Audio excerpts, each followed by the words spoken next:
लेकिन साडी कंप्लेंट जिहड़ी है वो पकड़ी नहीं गई क्योंकि ਉਹਦੇ ਵਿੱਚ MLA ਸਾਹਿਬ ਦਾ ਕਲਾਊਡ ਬਹੁਤ ਜ਼ਬਰਦਸਤ ਸੀਗਾ ਤੇ ਵੀ ਪਾਰਟੀ ਦੀ ਬਦਨਾਮੀ ਹੁੰਦੀ ਹੈ ਸਰਕਾਰ ਦੀ ਬਦਨਾਮੀ ਹੁੰਦੀ ਹੈ ਤੇ ਇਸ ਕਰਕੇ ਉਹ ਕੰਪਲੇਂਟ ਜਿਹੜੀ ਹੈ ਉਹ ਨਹੀਂ ਪਕੜੀ ਗਈ डेली कोई ना कोई व्यक्ति इन्हों का पीछा करता है इन्हों घर के अगे पिछे शक्की व्यक्ति घूमते रहते हैं इन्हों फोन पर धमकियां दी गई जिदे करके इन्हों का तो इन्हों की बच्ची का घर तो निकलना मुश्किल हो गया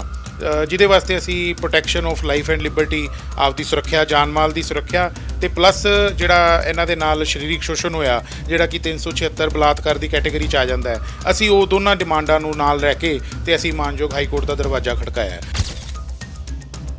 मैम तुहाडे वकील कह रहे हैं कि असी जिहड़ा शोषण का मामला जिहड़ा हाई कोर्ट पहुँचाया पर MLA साहब तो कह रहे हैं कि तुसी मेरी दूजी वाइफ है। देखो दूजी वाइफ वहाँ एडमिट कर रहे हैं पर विदाउट डिवोर्स किद्दां कर सकते हैं जो कि मैनूं बाद चों पता लग्या स्पाउस दे विच उन्हां दी पहली वाइफ का नाम है फिर मैं उन्हां दी दूसरी पत्नी किवें हो सकती है ਜਦੋਂ ਤੁਸੀਂ ਘਰ ਵਾਲੇ ਦੇ ਕੋਈ ਫਰਜ਼ ਹੀ ਨਹੀਂ ਅਦਾ ਕਰ ਰਹੇ ਫਿਰ ਤੁਸੀਂ ਕਹਿੰਦੇ ਨੰਗਾ ਕਰਤਾ ਉਹਨੇ ਕਿਸੇ ਦੁਖੀ ਹੋ ਕੇ ਕੀਤਾ ਤਾਂ ਫਾਈਨੈਂਸ਼ੀਅਲੀ ਉਹਨੂੰ ਖਾ ਲਿਆ ਸਾਰਾ ਕੁਝ ਖਾ ਲਿਆ ਫਿਰ ਤੁਸੀਂ ਇੱਕ ਨਾਟਕਬਾਜ਼ੀ ਕਰਕੇ ਫੇਰੇ ਜੇ ਲੈ ਕੇ ਭੱਜ ਜਾਂਦੇ ਹੋ ਫਿਰ ਵੀ ਆਪਣਾ ਖਰਚਾ ਆਪ ਕਰ ਰਹੀ ਹੈ ਆਪਣੇ ਬੱਚੇ ਦਾ ਖਰਚਾ ਆਪ ਕਰ ਰਹੀ ਆ ਕੋਈ ਸਬੂਤ ਤਾਂ ਹੋਣਗੇ ਨਾ ਵੀ ਮੈਂ ਵਿਆਹ ਤੋਂ ਬਾਅਦ ਜੀ ਇਹਨੂੰ ਆਹ ਕੁਝ ਦੇ ਰਿਹਾ ਆਹ ਕੁਝ ਦਿੱਤਾ ਜੀ ਇਹਨੂੰ ਕੁਝ ਤਾਂ ਸਬੂਤ ਹੋਊਗਾ ਲਿਖਾ ਪੜ੍ਹੀ ਦਾ ਉਹ ਸ਼ੋਅ ਕਰ ਦੇਣ बट ਜਿਹੜੇ ਇਹਨਾਂ ਦੇ ਰਿਸ਼ਤੇਦਾਰ ਸੀਗੇ ਉਹ ਮੈਨੂੰ ਫੋਨ ਕਰਕੇ ਇਹ ਕਹਿ ਰਹੇ ਸੀ ਇਹਨੇ ਤੈਨੂੰ ਧੋਖਾ ਦੇਣਾ ਇਹਦੀ ਵਾਈਫ ਸਾਡੇ ਕੋਲ ਆ ਕੇ ਗੱਲਾਂ ਕਰਦੀ ਆ ਵੀ ਮੇਰੇ ਘਰ ਵਾਲੇ ਨੇ ਕਿਹਾ ਵੀ ਮੈਂ ਇਹਨੂੰ ਵੋਟਾਂ ਤੱਕ ਟਿਕਾਉਣਾ ਹੀ ਟਿਕਾਉਣਾ ਹਰ ਹਾਲਤ 'ਚ ਟਿਕਾਉਣਾ ਵੀ ਤੂੰ ਵੀ ਮੇਰੇ ਨਾਲ ਸਾਥ ਦੇ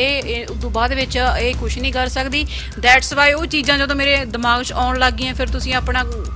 ਪੱਖ ਰੱਖਣ ਦੀ ਖਾਤਰ ਮੈਂ ਤਾਂ ਫਿਰ ਝੂਠੀ ਹੋ ਜਾਣਾ ਸੀ ਜਿਵੇਂ ਕੋਈ ਸਬੂਤ ਨਾ ਹੁੰਦੇ ਫਿਰ ਤਾਂ ਦੁਨੀਆ ਨੇ ਮੈਨੂੰ ਝੂਠੀ ਸਮਝਣਾ ਸੀਗਾ भी मेरा घर बाहर चले गया मेरा गोल्ड चले गया मेरी गड्डियां तुसी भांतियां सारा कुछ तुसी मैनू खा लिया नचोड़ता भी इन्ना 60-70 लाख का तो मेरा नुकसान ऑलरेडी हो चुकिया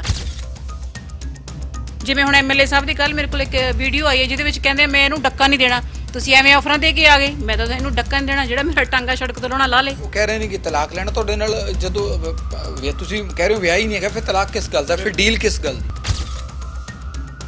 फिर मैंने ब्लैकमेलर दस रहा ब्लैकमेलर कदे अपने पल्लियों खवाउंदा नहीं हुंदा मैं मीडिया के सामने आई हाँ फ्रंट ते आई हाँ भी मेरे नाल धोखा होया इस बंदे ने मैनूं यूज़ किया जदों ये मतलब इनू टिकट डिकलेयर हो गई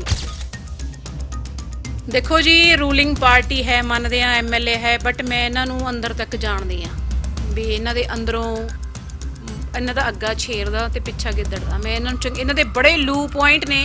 जो मैं जानदी हाँ ये ड्रमां दे ड्रम शराब दे कढ़दे होए मैनू इन्हां ने वीडियो भेजी अपने घरों ठीक है ओहदी सबूत मेरे कोले हैगे ने शराब भुक्की इन्हां दे पिंड दा सरपंच मेरे कोल आ रहा सी कहंदा मैं कॉन्फ्रेंस करूँगा भी भुक्की दे विच भी इन्हां दा हिस्सा ओहनूं घरे ओहदे पुलिस भेज इहदा की मतलब बनदा सीगा ओहनूं धमकी देण दा पुलिस भेजण दा कि मेरी पत्नी एवें क्यों कर रही है क्योंकि जो पता है साडा रिलेशन है फिर मेरी ये रिकॉर्डिंग से ऑल चीज़ सारियां तुहानूं ये चीज़ वो क्वेश्चन मार्क खड़े कर रहे हैं यही चीज़ मैं कहनी है कि वो मेरा घर वाला होकर इदा क्यों कर रहा जो कहना मेरी पत्नी होकर इदा क्यों कर मेरा घर वाला होकर इदा क्यों कर रहा मैं अपनी मैरिज एनिवर्सरी दी फोटो अपलोड कर दी अपनी फेसबुक पर इन्होंने की प्रॉब्लम हो जाती है जबकि ऑलरेडी इन्होंने पहला क्या होया केजरीवाल सर नूं दस्सिया होया भगवंत मान नूं दस्सिया होया राघव चड्ढा नूं दस्सिया होया। सत श्री अकाल डेली पोस्ट पंजाबी वेख रहे हो मैं गगन शुक्ला सनौर तो विधायक हरमीत सिंह पठान माजरा का जोड़ा एक बार फिर तो मुश्किल वधियां हुई नज़र आ रही ने मामला हाईकोर्ट पहुंचा गलबात कर लेने सर हाईकोर्ट का दरवाजा खटखटाया की मामला की है सर मेरी क्लाइंट ने एक कंप्लेंट जी है वो देने की कोशिश की सी SSP साहब मोहाली नूं 22 तरीक नूं लेकिन जो कि एक सैटल्ड प्रोसीजर है कि जो कोई पीड़ित औरत ਜਦੋਂ ਕੋਈ ਸਰੀਰਕ ਸ਼ੋਸ਼ਣ ਹੁੰਦਾ ਕਿਸੇ ਔਰਤ ਦਾ ਤੇ ਉਹ ਜਦੋਂ ਕੋਈ ਕੰਪਲੇਂਟ ਦਿੰਦੀ ਹੈ ਤੇ ਮਾਨਯੋਗ ਸੁਪਰੀਮ ਕੋਰਟ ਦੀਆਂ ਡਾਇਰੈਕਸ਼ਨਸ ਨੇ ਹਿੰਦੁਸਤਾਨ ਦਾ ਕਾਨੂੰਨ ਹੈ ਕਿ ਇੱਕ 0 FIR ਦਰਜ ਕਰਕੇ ਉਸ ਤੋਂ ਬਾਅਦ ਕਾਰਵਾਈ ਸ਼ੁਰੂ ਕੀਤੀ ਜਾਂਦੀ ਹੈ ਲੇਕਿਨ ਸਾਡੀ ਕੰਪਲੇਂਟ ਜਿਹੜੀ ਹੈ ਉਹ ਪਕੜੀ ਨਹੀਂ ਗਈ क्योंकि ਉਹਦੇ ਵਿੱਚ MLA ਸਾਹਿਬ ਦਾ ਕਲਾਊਡ ਬਹੁਤ ਜ਼ਬਰਦਸਤ ਸੀਗਾ ਤੇ ਵੀ ਪਾਰਟੀ ਦੀ ਬਦਨਾਮੀ ਹੁੰਦੀ ਹੈ ਸਰਕਾਰ ਦੀ ਬਦਨਾਮੀ ਹੁੰਦੀ ਹੈ ਤੇ ਇਸ ਕਰਕੇ ਉਹ ਕੰਪਲੇਂਟ ਜਿਹੜੀ ਹੈ ਉਹ ਨਹੀਂ ਪਕੜੀ ਗਈ ਦੂਜਾ ਇਹ ਸੀਗਾ ਕਿ ਜਦੋਂ ਕੰਪਲੇਂਟ ਦਿੱਤੀ ਉਸ ਤੋਂ ਬਾਅਦ ਤੋਂ ਇਹਨਾਂ ਦੇ ਉੱਤੇ ਜਿਹੜੇ ਹੈ डेली कोई ना कोई व्यक्ति इन्हों का पीछा करता है इन्हों के घर के अगे पिछे शक्की व्यक्ति घूमते रहते हैं इन्हों फोन पर धमकियां दी गई जिदे करके इन्हों का तो इन्हों की बच्ची का घर तो निकलना बाहर हो गया मुश्किल हो गया ਜਿਹਦੇ ਵਾਸਤੇ ਅਸੀਂ protection of life and Liberty, ਆਪਦੀ ਸੁਰੱਖਿਆ, ਜਾਨ ਮਾਲ ਦੀ ਸੁਰੱਖਿਆ, ਤੇ ਪਲੱਸ ਜਿਹੜਾ ਇਹਨਾਂ ਦੇ ਨਾਲ ਸਰੀਰਕ ਸ਼ੋਸ਼ਣ ਹੋਇਆ ਜਿਹੜਾ ਕਿ 376 ਬਲਾਤਕਾਰ ਦੀ ਕੈਟੇਗਰੀ 'ਚ ਆ ਜਾਂਦਾ ਹੈ, ਅਸੀਂ ਉਹ ਦੋਨਾਂ ਡਿਮਾਂਡਾਂ ਨੂੰ ਨਾਲ ਰਹਿ ਕੇ ਤੇ ਅਸੀਂ ਮਾਨਯੋਗ ਹਾਈ ਕੋਰਟ ਦਾ ਦਰਵਾਜ਼ਾ ਖੜਕਾਇਆ ਤੇ ਸਾਨੂੰ ਉਮੀਦ ਹੈ ਕਿ ਸਾਡੀ ਰਿਟ ਜਿਹੜੀ ਹੈ ਜਲਦੀ ਕੋਰਟ ਦੇ ਵਿੱਚ ਸੁਣਵਾਈ ਤੇ ਆ ਜਾਏਗੀ। ਮੈਮ ਤੁਹਾਡੇ ਵਕੀਲ ਕਹਿ ਰਹੇ ਨੇ ਕਿ ਅਸੀਂ ਜਿਹੜਾ ਸ਼ੋਸ਼ਣ ਦਾ ਮਾਮਲਾ ਜਿਹੜਾ ਹਾਈ ਕੋਰਟ ਪਹੁੰਚਾਇਆ, ਪਰ ਐਮਐਲਏ ਸਾਹਿਬ ਤਾਂ ਕਹਿ ਰਹੇ ਨੇ ਕਿ ਤੁਸੀਂ ਮੇਰੀ ਦੂਜੀ ਵਾਈਫ ਹੈ। ਦੇਖੋ ਇਹ ਦੂਜੀ ਵਾਈਫ ਹਾਂ ਐਡਮਿਟ ਕਰ ਰਹੇ ਆ, ਪਰ ਵਿਦਆਊਟ ਡਿਵੋਰਸ ਕਿੱਦਾਂ ਇਹ ਕਰ ਸਕਦੇ ਆ, ਜੋ ਕਿ ਮੈਨੂੰ ਬਾਅਦ ਚੋਂ ਪਤਾ ਲੱਗਿਆ ਸਪਾਊਸ ਦੇ ਵਿੱਚ ਉਹਨਾਂ ਦੀ ਪਹਿਲੀ ਵਾਈਫ ਦਾ ਨਾਮ ਆ, ਫਿਰ ਮੈਂ ਉਹਨਾਂ ਦੀ ਦੂਸਰੀ ਪਤਨੀ ਕਿਵੇਂ ਹੋ ਸਕਦੀ ਆ। ਤਾਂ ਇੱਥੇ ਤੱਕ ਕਹਿੰਦੇ ਕਿ ਹੁਣ ਮੇਰੇ ਕੋਲ ਰਹਿ ਕੀ ਗਿਆ, ਮੈਨੂੰ ਮੇਰੀ ਘਰਵਾਲੀ ਨੇ ਹੀ ਨੰਗਾ ਕਰਤਾ ਲੋਕਾਂ ਸਾਹਮਣੇ। ਜਦੋਂ ਤੁਸੀਂ ਘਰ ਵਾਲੇ ਦੇ ਕੋਈ ਫਰਜ਼ ਹੀ ਨਹੀਂ ਅਦਾ ਕਰ ਰਹੇ, ਫਿਰ ਤੁਸੀਂ ਕਹਿੰਦੇ ਨੰਗਾ ਕਰਤਾ, ਉਹਨੇ ਕਿਸੇ ਦੁਖੀ ਹੋ ਕੇ ਕੀਤਾ, ਤੂੰ ਫਾਈਨੈਂਸ਼ੀਅਲੀ ਉਹਨੂੰ ਖਾ ਲਿਆ, ਸਾਰਾ ਕੁਝ ਖਾ ਲਿਆ, ਫਿਰ ਤੁਸੀਂ ਇੱਕ ਨਾਟਕਬਾਜ਼ੀ ਕਰਕੇ ਫੇਰੇ ਜੇ ਲੈ ਕੇ ਭੱਜ ਜਾਂਦੇ ਹੋ। ਉਹ ਫਿਰ ਵੀ ਆਪਣਾ ਖਰਚਾ ਆਪ ਕਰ ਰਹੀ ਆ, ਆਪਣੇ ਬੱਚੇ ਦਾ ਖਰਚਾ ਆਪ ਕਰ ਰਹੀ ਆ। ਕੋਈ ਸਬੂਤ ਤਾਂ ਹੋਣਗੇ ਨਾ ਵੀ ਮੈਂ ਵਿਆਹ ਤੋਂ ਬਾਅਦ ਜੀ ਇਹਨੂੰ ਆਹ ਕੁਝ ਦੇ ਰਿਹਾ, ਆਹ ਕੁਝ ਦਿੱਤਾ ਜੀ, ਇਹਨੂੰ ਕੁਝ ਤਾਂ ਸਬੂਤ ਹੋਊਗਾ ਲਿਖਾ ਪੜ੍ਹੀ ਦਾ, ਉਹ ਸ਼ੋਅ ਕਰ ਦੇਣ। ਹਾਂਜੀ ਵੱਡੇ ਬਹੁਤ ਸਾਰੇ ਸਬੂਤ ਨੇ, ਇਹ ਬਹੁਤ ਵੱਡੀ, ਕੈਮਰਾਮੈਨ ਨੂੰ ਕਹੂੰਗਾ ਦਿਖਾ ਦੇਣੇ, ਬਹੁਤ ਵੱਡੀ ਲਿਸਟ ਹੈ, ਤੁਸੀਂ ਬਹੁਤ ਸਬੂਤ ਲੈ ਕੇ ਚਾਹੋ ਕਿ ਲੱਖਾਂ ਰੁਪਏ ਮੈਂ ਇਹਨਾਂ ਦੇ ਅਕਾਊਂਟ 'ਚ ਪਾਇਆ, ਪਰ ਜਦੋਂ ਤੁਸੀਂ ਕਰੀਬ 5-7 ਸਾਲ ਤੋਂ ਉਹਨਾਂ ਦਾ ਰਿਲੇਸ਼ਨ 'ਚੋਂ ਇਹ ਸਬੂਤ ਰੱਖਣ ਦੀ ਕੀ ਲੋੜ ਪੈਂਦੀ ਹੈ ਕਿ ਇਹ ਚੀਜ਼ਾਂ ਮੈਂ ਇਹ ਕਰ ਰਹੀ ਹਾਂ, ਕਿ ਪਹਿਲਾਂ ਹੀ ਤੁਸੀਂ ਉਹਨਾਂ ਤੋਂ ਕੋਈ ਨਜ਼ਰ ਰੱਖ ਰਹੇ ਸੀ? ਨਹੀਂ ਜੀ, ਨਜ਼ਰ ਨਹੀਂ ਸੀ ਰੱਖ ਰਹੀ। ਇਹਨਾਂ ਜਦੋਂ ਤੁਹਾਨੂੰ ਮੇਰੇ ਖਿਆਲ 'ਚ 3-4 ਸਾਲ ਤੁਸੀਂ ਕਿਸੇ ਦੇ ਰਿਲੇਸ਼ਨ 'ਚ ਰੈਗੂਲਰ ਹੀ ਰਹਿੰਦੇ ਹੋ, ਤਕਰੀਬਨ ਕਾਫੀ ਹੱਦ ਤੱਕ ਤੁਸੀਂ ਉਹਨੂੰ ਜਾਣਨ ਲੱਗ ਜਾਂਦੇ ਹੋ ਵੀ ਇਹਦੇ ਦਿਮਾਗ 'ਚ ਕੀ ਚੱਲ ਰਿਹਾ। ਮੈਂ ਦੇਖ ਰਹੀ ਸੀ ਵੀ ਮੈਂ ਆਪਣੇ ਵੱਲੋਂ ਕੁਝ ਨਹੀਂ ਕੀਤਾ, ਮੈਨੂੰ ਰੈਗੂਲਰੀ ਪੈਸੇ ਪੇਮੈਂਟ ਕਰਦੀ ਰਹੀ, ਸਾਰਾ ਕੁਝ ਕਰਦੀ ਰਹੀ। ਇਹਦੀ ਬੇਟੀ ਦੀ ਫੀਸ ਇਹਨੇ ਮੈਨੂੰ ਰੋਕ ਕੇ ਕਹਿਣਾ ਮੈਂ ਡਿਫਾਲਟਰ ਹੁੰਨਾ ਜੀ, 70,000 ਰੁਪਏ ਮੈਂ ਪਾ ਦੇਣਾ। ਉਦੋਂ ਮੈਂ ਰੈਗੂਲਰੀ ਕਰ ਰਹੀ ਸੀ ਚੀਜ਼, ਬਟ ਜਿਹੜੇ ਇਹਨਾਂ ਦੇ ਰਿਸ਼ਤੇਦਾਰ ਸੀਗੇ ਉਹ ਮੈਨੂੰ ਫੋਨ ਕਰਕੇ ਇਹ ਕਹਿ ਰਹੇ ਸੀ ਇਹਨੇ ਤੈਨੂੰ ਧੋਖਾ ਦੇਣਾ, ਇਹਦੀ ਵਾਈਫ ਸਾਡੇ ਕੋਲ ਆ ਕੇ ਗੱਲਾਂ ਕਰਦੀ ਆ ਵੀ ਮੇਰੇ ਘਰ ਵਾਲੇ ਨੇ ਕਿਹਾ ਵੀ ਮੈਂ ਇਹਨੂੰ ਵੋਟਾਂ ਤੱਕ ਟਿਕਾਉਣਾ ਹੀ ਟਿਕਾਉਣਾ, ਹਰ ਹਾਲਤ 'ਚ ਟਿਕਾਉਣਾ, ਵੀ ਤੂੰ ਵੀ ਮੇਰੇ ਨਾਲ ਸਾਥ ਦੇ, ਉਦੋਂ ਬਾਅਦ ਵਿੱਚ ਇਹ ਕੁਝ ਨਹੀਂ ਕਰ ਸਕਦੀ। ਦੈਟਸ ਵਾਈ ਉਹ ਚੀਜ਼ਾਂ ਜਦੋਂ ਮੇਰੇ ਦਿਮਾਗ 'ਚ ਆਉਣ ਲੱਗ ਗਈਆਂ, ਫਿਰ ਤੁਸੀਂ ਆਪਣਾ ਪੱਖ ਰੱਖਣ ਦੀ ਖਾਤਰ ਮੈਂ ਤਾਂ ਫਿਰ ਝੂਠੀ ਹੋ ਜਾਣਾ ਸੀ, ਜਿਵੇਂ ਕੋਈ ਸਬੂਤ ਨਾ ਹੁੰਦੇ ਫਿਰ ਤਾਂ ਦੁਨੀਆ ਨੇ ਮੈਨੂੰ ਝੂਠੀ ਸਮਝਣਾ ਸੀਗਾ। ਉਹ ਤੁਹਾਡੀ ਇੱਕ ਆਡੀਓ ਵੀ ਆ ਕਰੋੜ ਰੁਪਏ ਵਾਲੀ, ਉਹ ਕਰੋੜ ਰੁਪਏ ਵਾਲੀ ਪਤਾ ਕੀ ਗੱਲ ਹੋਈ, ਇਹਨਾਂ ਨੇ ਨਾ ਆਪਣੇ 4-5 ਭੇਜੇ ਸੀਗੇ ਰਿਸ਼ਤੇਦਾਰ, ਜਿਨ੍ਹਾਂ ਦੇ ਵਿੱਚ ਜਮਾਈ ਸੀ, ਮਾਮੇ ਦਾ ਲੜਕਾ ਸੀ, ਸਾਰਾ ਕੁਝ ਸੀ। ਉਹ ਮੈਨੂੰ ਨਹੀਂ ਸੀ ਪਤਾ ਵੀ ਇਸ ਸਿਸਟਮ 'ਚ ਆਏ, ਉਹ ਕਹਿੰਦੇ ਅਸੀਂ ਤੇਰੇ ਨਾਲ ਤਲਾਕ ਲੈਣਾ, ਉਹਨਾਂ ਆਫਰ ਉਹਨਾਂ ਵੱਲੋਂ ਆਇਆ। ਹੁਣ ਜੇ ਤੁਸੀਂ ਮੈਨੂੰ ਆਫਰ ਦਓਗੇ, ਮੈਂ ਕਹੂੰਗੀ ਫਿਰ ਮੇਰਾ ਤਾਂ ਇਹਨਾਂ ਨੁਕਸਾਨ ਹੋ ਚੁੱਕਿਆ ਵੀ ਮੇਰਾ ਘਰ-ਬਾਰ ਚਲੇ ਗਿਆ, ਮੇਰਾ 골ਡ ਚਲੇ ਗਿਆ, ਮੇਰੀਆਂ ਗੱਡੀਆਂ ਤੁਸੀਂ ਭੰਨਤੀਆਂ, ਸਾਰਾ ਕੁਝ ਤੁਸੀਂ ਮੈਨੂੰ ਖਾ ਲਿਆ, ਨਿਚੋੜਤਾ ਵੀ ਇੰਨਾ 60-70 ਲੱਖ ਦਾ ਤਾਂ ਮੇਰਾ ਨੁਕਸਾਨ ਆਲਰੇਡੀ ਹੋ ਚੁੱਕਿਆ। ਜਿਹੜੀ ਆ ਤੁਸੀਂ ਹੁਣ ਮੈਂਟਲੀ ਹਰਾਸਮੈਂਟ ਕੀਤੀ ਹੈ, ਇਹ ਪੇਮੈਂਟ ਕਰੋ, ਫਿਰ ਇਹੋ ਜਿਹਾ ਮਾਰੋ ਮੇਰੇ ਮੂੰਹ ਤੇ ਕਿ ਮੈਨੂੰ ਟੈਨਸ਼ਨ ਹੀ ਨਾ ਹੋਵੇ। ਤੁਸੀਂ ਦੇਣਾ ਵੀ ਕੁਝ ਨਹੀਂ, ਜਿਵੇਂ ਹੁਣ ਐਮਐਲਏ ਸਾਹਿਬ ਦੀ ਕੱਲ ਮੇਰੇ ਕੋਲ ਇੱਕ ਵੀਡੀਓ ਆਈ ਹੈ ਜਿਹਦੇ ਵਿੱਚ ਕਹਿੰਦੇ ਮੈਂ ਇਹਨੂੰ ਡੱਕਾ ਨਹੀਂ ਦੇਣਾ, ਤੁਸੀਂ ਐਵੇਂ ਆਫਰਾਂ ਦੇ ਕੇ ਆ ਗਏ, ਮੈਂ ਤਾਂ ਇਹਨੂੰ ਡੱਕਾ ਨਹੀਂ ਦੇਣਾ, ਜਿਹੜਾ ਮੇਰਾ ਟਾਂਗਾ ਸੜਕ ਤੋਂ ਲਾਉਣਾ ਲਾ ਲੇ। ਉਹ ਕਹਿ ਰਹੇ ਨੇ ਕਿ ਤਲਾਕ ਲੈਣਾ ਤੁਹਾਡੇ ਨਾਲ, ਜਦੋਂ ਤੁਸੀਂ ਕਹਿ ਰਹੇ ਹੋ ਵਿਆਹ ਹੀ ਨਹੀਂ ਹੈਗਾ, ਫਿਰ ਤਲਾਕ ਕਿਸ ਗੱਲ ਦਾ, ਫਿਰ ਡੀਲ ਕਿਸ ਗੱਲ ਦੀ? ਇਹੀ ਤਾਂ ਗੱਲ ਆ। ਹੁਣ ਇੱਕ ਨਾ ਤੁਸੀਂ ਹੁਣ ਇਸ ਚੀਜ਼ ਨੂੰ ਸਮਝੋ, 8 ਸਾਲ ਦੀ ਉਹ ਤੁਹਾਨੂੰ ਆਫਰ ਦੇ ਰਹੀ ਹੈ ਵੀ ਆਪਾਂ ਵਿਆਹ ਕਰਨਾ, ਵਿਆਹ ਕਰ ਲਈਏ, ਤੂੰ ਫਿਰ ਮੇਰੇ ਘਰੇ ਨਾ, ਇਹ ਚੀਜ਼ ਦਾ ਵੀ ਮੇਰੇ ਕੋਲ ਪ੍ਰੂਫ ਆ ਵੀ ਮੇਰੇ ਘਰੇ ਨਾ, ਜੇ ਤੂੰ ਮੇਰੇ ਨਾਲ ਵਿਆਹ ਕਰਾਉਣਾ ਫਿਰ ਮੇਰੇ ਨਾਲ ਰਿਲੇਸ਼ਨ ਬਿਲਡ ਅਪ ਕਰ, ਨਹੀਂ ਮੈਂ ਵਿਆਹ ਕਰਾਉਂਗਾ, ਮੈਂ ਫਲਾਣੇ ਨਾਲ ਵਾਅਦਾ ਕੀਤਾ, ਮੈਂ ਧਮਕੀ ਨਾਲ ਵਾਅਦਾ ਕੀਤਾ। ਇੱਕ ਸੱਚ ਮੈਨੂੰ ਗੱਲ ਹੋਰ ਯਾਦ ਆ ਗਈ,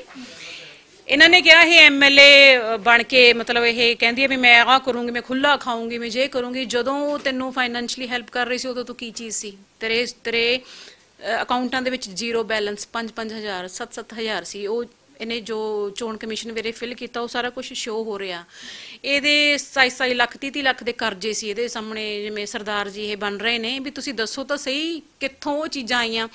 ਤੇ ਫਿਰ ਮੈਨੂੰ ਬਲੈਕਮੇਲਰ ਦੱਸ ਰਿਹਾ, ਬਲੈਕਮੇਲਰ ਕਦੇ ਆਪਣੇ ਪੱਲਿਓਂ ਖਵਾਉਂਦਾ ਨਹੀਂ ਹੁੰਦਾ। ਮੈਂ ਮੀਡੀਆ ਦੇ ਸਾਹਮਣੇ ਆਈ ਹਾਂ, ਫਰੰਟ ਤੇ ਆਈ ਹਾਂ ਵੀ ਮੇਰੇ ਨਾਲ ਧੋਖਾ ਹੋਇਆ, ਇਸ ਬੰਦੇ ਨੇ ਮੈਨੂੰ ਯੂਜ਼ ਕੀਤਾ। ਜਦੋਂ ਇਹ ਮਤਲਬ ਇਹਨੂੰ ਟਿਕਟ ਡਿਕਲੇਅਰ ਹੋ ਗਈ, ਲੋਕੀ ਦੁਖੀ ਸੀ ਓਬਵੀਅਸਲੀ, ਬਦਲਾਵ ਦੇ ਵਿੱਚ ਇਸ ਬੰਦੇ ਦੀ ਟਿਕਟ ਡਿਕਲੇਅਰ ਹੋ ਗਈ, ਜਿੱਤ ਗਿਆ। ਉਸ ਦਿਨ ਇਹਨੇ ਮੈਨੂੰ ਕਹਿਤਾ ਸੀਗਾ ਮਜੀਠੀਆ ਇਨਕਲੇਵ ਪਟਿਆਲੇ ਦੇ ਵਿੱਚ, ਜਦੋਂ ਮੈਨੂੰ 62,000 ਦੀ ਸ਼ਾਪਿੰਗ ਕਰਕੇ ਦਿੱਤੀ ਮੇਲ ਕੱਪੜਿਆਂ ਦੀ ਵੁੱਡਲੈਂਡ ਤੋਂ, ਉਹ ਦੇਖ ਮੇਰਾ ਸਾਰਾ ਕ੍ਰੈਡਿਟ ਕਾਰਡ ਯੂਜ਼ ਹੋਇਆ। ਕਹਿੰਦਾ ਬਸ ਅੱਜ ਤੱਕ ਸਾਡੇ 'ਚ ਮਤਲਬ ਹੱਥੋਂ ਪਾਈ ਹੋਏ ਸੀ, ਤਾਂ ਮੈਂ 112 ਨੰਬਰ ਤੇ ਕਾਲ ਕੀਤੀ। ਉਹ 112 ਨੰਬਰ ਤੇ ਤੁਹਾਡੇ ਫੋਨ ਤੇ ਆਉਂਦਾ ਨਹੀਂ ਹੁੰਦਾ ਮੈਸੇਜ, ਉਹ ਮੈਸੇਜ ਮੇਰੇ ਕੋਲ, ਉਹ ਵੀ ਰਿਕਾਰਡ ਮੇਰੇ ਕੋਲ ਸਾਂਭ ਕੇ ਰੱਖਿਆ ਹੋਇਆ। ਇਹਨੇ ਉਹ ਪੁਲਿਸ ਨੂੰ ਆਉਣ ਨਹੀਂ ਦਿੱਤਾ। ਉਹਨੂੰ ਪੁੱਛੋ ਵੀ ਇਹ 112 ਨੰਬਰ ਤੇ ਜਦੋਂ ਤੂੰ ਐਮਐਲਏ ਬਣਿਆ ਉਹਨੇ 112 ਨੰਬਰ ਤੇ ਕਾਲ ਕਿਉਂ ਕੀਤੀ ਸੀ, ਕਿਹੜੀ ਗੱਲ ਦੀ ਲੜਾਈ ਹੋਈ ਸੀ ਤੁਹਾਡੇ ਵਿੱਚ? ਇਹਨਾਂ ਨੂੰ ਡਰਦੇ ਤਾਂ ਨਹੀਂ ਹੈਗੇ? ਰੂਲਿੰਗ ਪਾਰਟੀ ਦਾ ਐਮਐਲਏ ਹੈ, ਸਰਕਾਰ ਅਗਲਿਆਂ ਦੀ ਹੈ, ਕਿਉਂਕਿ ਤੁਸੀਂ ਕਹਿ ਰਹੇ ਹੋ ਅਸੀਂ ਪ੍ਰੋਟੈਕਸ਼ਨ ਦੀ ਮੰਗ। ਦੇਖੋ ਜੀ, ਰੂਲਿੰਗ ਪਾਰਟੀ ਹੈ, ਮੰਨਦੇ ਆ ਐਮਐਲਏ ਹੈ, ਬਟ ਮੈਂ ਇਹਨਾਂ ਨੂੰ ਅੰਦਰ ਤੱਕ ਜਾਣਦੀ ਆ ਵੀ ਇਹਨਾਂ ਦੇ ਅੰਦਰੋਂ ਇਹਨਾਂ ਦਾ ਅੱਗਾ ਛੇਰ ਦਾ ਤੇ ਪਿੱਛਾ ਗਿੱਦੜ ਦਾ। ਮੈਂ ਇਹਨਾਂ ਨੂੰ ਇਹਨਾਂ ਦੇ ਬੜੇ ਲੂ ਪੁਆਇੰਟ ਨੇ ਜੋ ਮੈਂ ਜਾਣਦੀ ਆ। ਇਹ ਡਰਮਾਂ ਦੇ ਡਰਮ ਸ਼ਰਾਬ ਦੇ ਕੱਢਦੇ ਹੋਏ ਮੈਨੂੰ ਇਹਨਾਂ ਨੇ ਵੀਡੀਓ ਭੇਜੀ ਆਪਣੇ ਘਰੋਂ, ਠੀਕ ਆ, ਉਹਦੀ ਸਬੂਤ ਮੇਰੇ ਕੋਲੇ ਹੈਗੇ ਨੇ। ਸ਼ਰਾਬ ਭੁੱਕੀ, ਇਹਨਾਂ ਦੇ ਪਿੰਡ ਦਾ ਸਰਪੰਚ ਮੇਰੇ ਕੋਲ ਆ ਰਿਹਾ ਸੀ, ਕਹਿੰਦਾ ਮੈਂ ਕਾਨਫਰੰਸ ਕਰੂੰਗਾ ਵੀ ਭੁੱਕੀ ਦੇ ਵਿੱਚ ਵੀ ਇਹਨਾਂ ਦਾ ਹਿੱਸਾ, ਉਹਨੂੰ ਘਰੇ ਉਹਦੇ ਪੁਲਿਸ ਭੇਜ। ਇਹਦਾ ਕੀ ਮਤਲਬ ਬਣਦਾ ਸੀਗਾ ਉਹਨੂੰ ਧਮਕੀ ਦੇਣ ਦਾ, ਪੁਲਿਸ ਭੇਜਣ ਦਾ? ਜੋ ਵੀ ਮੇਰੀ ਹੈਲਪ ਕਰ ਰਿਹਾ ਉਹਨੂੰ ਧਮਕਾ ਰਹੇ ਆ। ਉਹਨੂੰ ਡਾਇਰੈਕਟਲੀ ਇੱਕ ਮੈਂ ਫੋਨ ਨੰਬਰ ਤੁਹਾਨੂੰ ਇਸ਼ੂ ਕਰੂੰਗੀ, ਫੋਨ ਆ ਉਹਦੇ ਵਿੱਚੋਂ ਸਪੈਸ਼ਲੀ ਹੈਪੀ ਅੰਬਰਸਰੀ ਆ,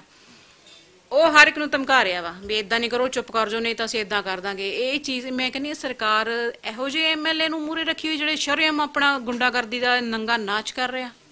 ਕਿਤੇ ਨਾ ਕਿਤੇ ਵਹਿਮ ਜੇ ਦੇਖਿਆ ਜਾਵੇ ਤਾਂ ਉਹ ਤੁਹਾਡੇ ਤੇ ਕਹਿ ਰਹੇ ਨੇ ਕਿ ਮੇਰੀ ਪਤਨੀ ਐਵੇਂ ਕਿਉਂ ਕਰ ਰਹੀ ਹੈ, ਕਿਉਂਕਿ ਜਦੋਂ ਪਤਾ ਹੈ ਸਾਡਾ ਰਿਲੇਸ਼ਨ ਹੈ, ਫਿਰ ਮੇਰੀ ਇਹ ਰਿਕਾਰਡਿੰਗ ਸੇ ਆਲ ਚੀਜ਼ ਸਾਰੀਆਂ ਤੁਹਾਨੂੰ ਇਹ ਚੀਜ਼ ਉਹ ਕੁਐਸਚਨ ਮਾਰਕ ਖੜੇ ਕਰ ਰਹੇ ਨੇ।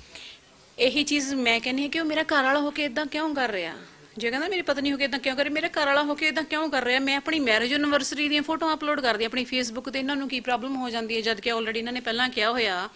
ਕੇਜਰੀਵਾਲ ਸਰ ਨੂੰ ਦੱਸਿਆ ਹੋਇਆ, ਭਗਵੰਤ ਮਾਨ ਨੂੰ ਦੱਸਿਆ ਹੋਇਆ, ਰਾਘਵ ਚੱਡਾ ਨੂੰ ਦੱਸਿਆ ਹੋਇਆ। ਜੇ ਹੁਣ ਤੁਸੀਂ ਮੈਨੂੰ ਇਹ ਜਵਾਬ ਦਿਓ, ਮੈਂ ਤੁਹਾਨੂੰ ਕੁਐਸਚਨ ਪੁੱਟ ਕਰਦੀ ਹਾਂ, ਮੈਂ ਆਪਣੀ ਫੇਸਬੁੱਕ ਤੇ ਆਪਣੀਆਂ ਫੋਟੋਆਂ ਅਪਲੋਡ ਕਰ ਲਈਆਂ ਆਪਣੀ ਮੈਰਿਜ ਐਨਵਰਸਰੀ ਦੀਆਂ, ਤੁਹਾਨੂੰ ਕੋਈ ਪ੍ਰੋਬਲਮ ਹੈ? ਠੀਕ ਹੈ ਨਾ। ਫਿਰ ਇਹਨਾਂ ਨੂੰ ਕੀ ਪ੍ਰੋਬਲਮ ਹੋਈ ਵੀ ਤੂੰ ਇਹ ਫਟਾਫਟ ਡਿਲੀਟ ਕਰ, ਆਲੇ ਦੁਆਲੇ ਫੋਨ ਕਰਨੇ, ਉਹਨਾਂ ਨੂੰ ਪ੍ਰਵੋਕ ਕਰਨਾ, ਫਟਾਫਟ ਡਿਲੀਟ ਕਰਾਓ। ਮੈਂ ਕਿਹਾ ਮੈਂ ਡਿਲੀਟ ਨਹੀਂ ਕਰਨੀ ਆ। ਦੈਨ ਜਦੋਂ ਮੈਂ ਕਿਹਾ ਨਹੀਂ ਕਰਨੀ ਆ, ਇਹਨਾਂ ਨੇ ਮੈਨੂੰ ਰਿਸਪੌਂਸ ਦੇਣਾ ਬੰਦ ਕਰਤਾ ਤੇ ਆਲੇ ਦੁਆਲੇ ਮੈਨੂੰ ਡਿਵੋਰਸ ਦੇ ਆਫਰ ਆਉਣ ਲੱਗ ਗਏ। ਲਾਸਟ ਕਮੈਂਟ ਵਕੀਲ ਸਾਹਿਬ, ਹੁਣ ਫਿਰ ਅਗਲੇਰੀ ਕਾਰਵਾਈ ਕੀ ਹੈ? ਸਰ ਅਸੀਂ ਤਾਂ ਡਿਮਾਂਡ ਇਹ ਕਰਦੇ ਹਾਂ ਕਿ ਵੀ ਸਾਨੂੰ ਇੱਕ ਕਲਾਇੰਟ ਦੇ ਵਿਊ ਪੁਆਇੰਟ ਦੇ ਨਾਲ ਜੇ ਗੱਲ ਕਰੀਏ ਤੇ ਮਾਨਯੋਗ ਹਾਈ ਕੋਰਟ ਦਾ ਦਰਵਾਜ਼ਾ ਖੜਕਾਉਣ ਦੀ ਜ਼ਰੂਰਤ ਨਹੀਂ ਸੀ। ਸਰਕਾਰ ਨੂੰ ਆਪ ਨੂੰ ਐਕਸ਼ਨ ਲੈਣਾ ਚਾਹੀਦਾ ਸੀਗਾ। ਉਹਨਾਂ ਦੇ ਪੁਲਿਸ ਡਿਪਾਰਟਮੈਂਟ ਦੇ ਜਿਹੜੇ ਅਫਸਰ ਸਹਿਬਾਨ ਨੇ, ਡੀਜੀਪੀ ਸਾਹਿਬ ਗੌਰਵ ਯਾਦਵ ਜੀ ਨੇ, ਡਿਊਟੀ ਇਹ ਬਣਦੀ ਹੈ ਕਿ ਕੰਪਲੇਂਟ ਨੂੰ ਲਓ ਤੇ ਤੁਸੀਂ ਇਨਕੁਆਇਰੀ ਸ਼ੁਰੂ ਕਰੋ। ਜੇ ਕਾਰਵਾਈ ਬੰਦੀ ਹੈ ਕਾਰਵਾਈ ਕਰੋ, ਜੇ ਨਹੀਂ ਬੰਦੀ ਹੈ ਤੇ ਉਹਨੂੰ ਤੁਸੀਂ ਕਹਿ ਦਿਓ ਵੀ ਉਹ ਇਨੋਸੈਂਟ ਹੈ। ਸਾਡੇ ਡਾਕੂਮੈਂਟਸ ਨੇ, ਪ੍ਰੂਫਸ ਨੇ, ਤੁਸੀਂ ਤੁਹਾਡੀ ਇਹ ਡਿਊਟੀ ਤਾਂ ਕਮ ਸੇ ਕਮ ਬੰਦੀ ਹੈ ਨਾ, ਭਾਵੇਂ ਉਹ ਐਮਐਲਏ ਹੈ ਤੇ ਭਾਵੇਂ ਐਮਪੀ ਹੈ ਤੇ ਭਾਵੇਂ ਮੰਤਰੀ ਹੈ। ਜੇ ਦਰਖਾਸਤ ਆਈ ਹੈ ਤੇ ਉਹਦੀ ਇਨਕੁਆਇਰੀ ਹੋਣੀ ਚਾਹੀਦੀ ਹੈ। ਆਹ ਸਾਡੀ ਮੇਨ ਡਿਮਾਂਡ ਇਹ ਹੈ, ਕਿਉਂਕਿ ਸਾਨੂੰ ਇੰਨਾ ਯਕੀਨ ਹੈ ਕਿ ਹਿੰਦੁਸਤਾਨ ਦਾ ਕਾਨੂੰਨ ਇਹ ਇਜਾਜ਼ਤ ਨਹੀਂ ਦਿੰਦਾ ਕਿ ਕੋਈ ਆਦਮੀ ਦੋ ਪਤਨੀਆਂ ਰੱਖ ਲਵੇ। ਉਹ ਅੱਜ ਸ਼ਰੇਆਮ ਮੀਡੀਆ ਦੇ ਵਿੱਚ ਇਹ ਗੱਲ ਕਹਿ ਰਹੇ ਆ, ਤੁਹਾਡੇ ਮੀਡੀਆ ਕਰਮੀਆਂ ਦੀਆਂ ਇੰਟਰਵਿਊਜ਼ ਨੇ, ਉਹਦੇ ਵਿੱਚ ਉਹ ਇਹ ਕਲੇਮ ਕਰਦੇ ਪਿਆ ਮੇਰੀ ਪਤਨੀ ਨੇ ਆਹ ਕਰਤਾ, ਮੇਰੀ ਪਤਨੀ ਨੇ ਆਹ ਕਰਤਾ। ਉਹ ਜਦੋਂ ਪਤਨੀ ਐਡਰੈਸ ਕਰਦੇ ਆ ਤੇ ਉਹ ਨਾਮ ਲੈਂਦੇ ਆ ਗੁਰਪ੍ਰੀਤ ਕੌਰ ਦਾ, ਕਿ ਇਹ ਪਤਨੀ ਹੈ ਜਿਹਨੇ ਸਭ ਕੁਝ ਕੀਤਾ ਹੈ।